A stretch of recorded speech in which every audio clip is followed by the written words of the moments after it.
Allez, on se pose une question juste un instant. Oubliez la science-fiction, on parle d'un scénario physique, presque chirurgical. Qu'est-ce qui se passerait si notre planète, là, d'un coup, retenait sa respiration pendant 3 petites secondes? On va explorer ça ensemble. Mais attention, on ne parle pas de l'humanité qui se fige ou du temps qui s'arrête, non, non. On parle de la planète elle-même. La roche, le noyau, sa rotation, tout, absolument tout s'arrête. Ici, il ne s'agit pas d'un ralentissement en douceur. L'arrêt est instantané. Pensez à un interrupteur cosmique qu'on basculerait sur off. C'est un postulat un peu fou, je sais, mais c'est justement ça qui rend cette expérience de pensée si fascinante. Et la durée, c'est la clé. Pas une milliseconde de moins, pas une minute de plus. 3 secondes, précisément. C'est juste assez long pour que les règles du jeu de notre réalité soient complètement bouleversées. Ok, pour bien comprendre l'impact d'un arrêt total, il faut d'abord réaliser à quelle vitesse on bouge sans même s'en rendre compte.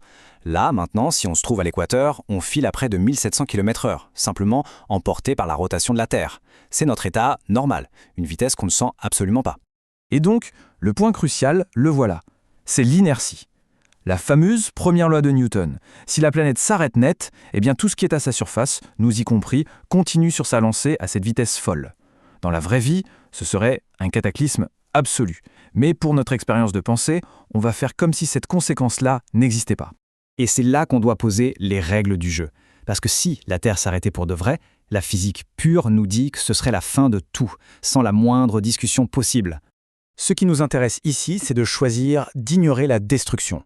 On va supposer qu'une force inconnue, un peu magique, annule la rotation sans libérer toute cette énergie.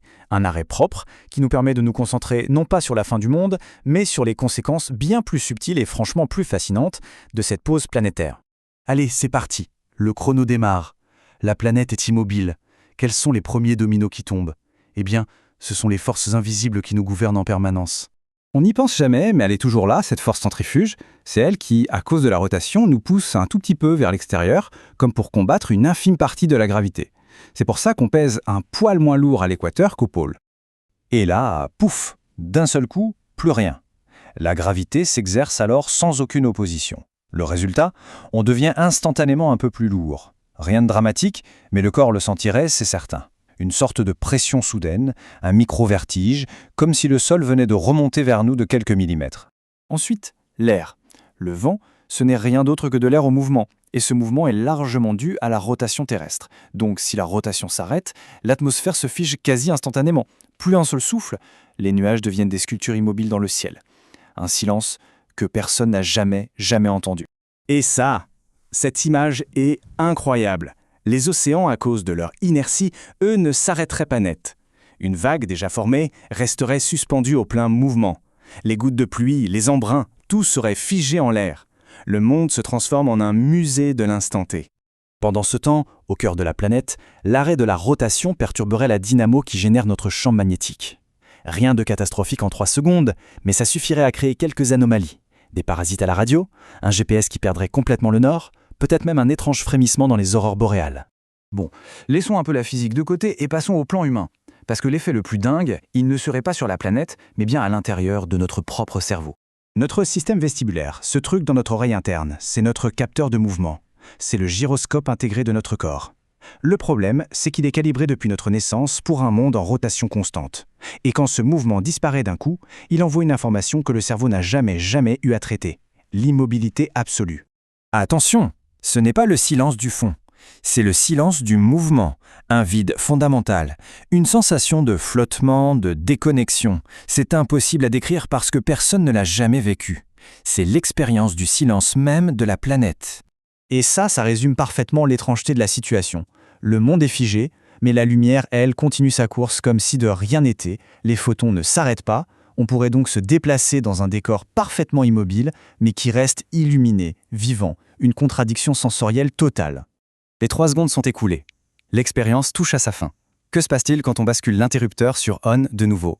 On imagine cette dernière fraction de seconde, ce silence absolu, la goutte de pluie immobile, la vague là, figée en pleine crête, sur le point de s'écraser. Et tout repart, d'un seul coup. La force centrifuge revient, on se sent plus léger, le vent se lève à nouveau, et la gravité reprend ses droits sur toute cette eau suspendue. Les vagues s'écrasent, la pluie se remet à tomber, le son revient. La reprise est aussi instantanée que l'arrêt. Pour la planète, c'est comme si rien ne s'était passé. Les horloges n'ont pas perdu une seule seconde. Les oiseaux terminent leur battement d'ailes. Pour le monde, tout continue. Mais pour ceux qui l'ont vécu, L'expérience physique est peut-être terminée, oui, mais la prise de conscience, elle, est permanente. Avoir ressenti ce silence fondamental de la planète, ça change tout. C'est une connaissance intime, presque physique, de la véritable nature de notre réalité. Et c'est peut-être ça la conclusion la plus vertigineuse de toutes. Ces 3 secondes d'immobilité ne nous auraient pas montré un monde à l'arrêt. Elles nous auraient révélé par contraste l'incroyable, le perpétuel et surtout l'imperceptible mouvement qui nous porte à chaque instant de notre vie. Une pensée sur laquelle, je crois, on peut méditer un bon moment.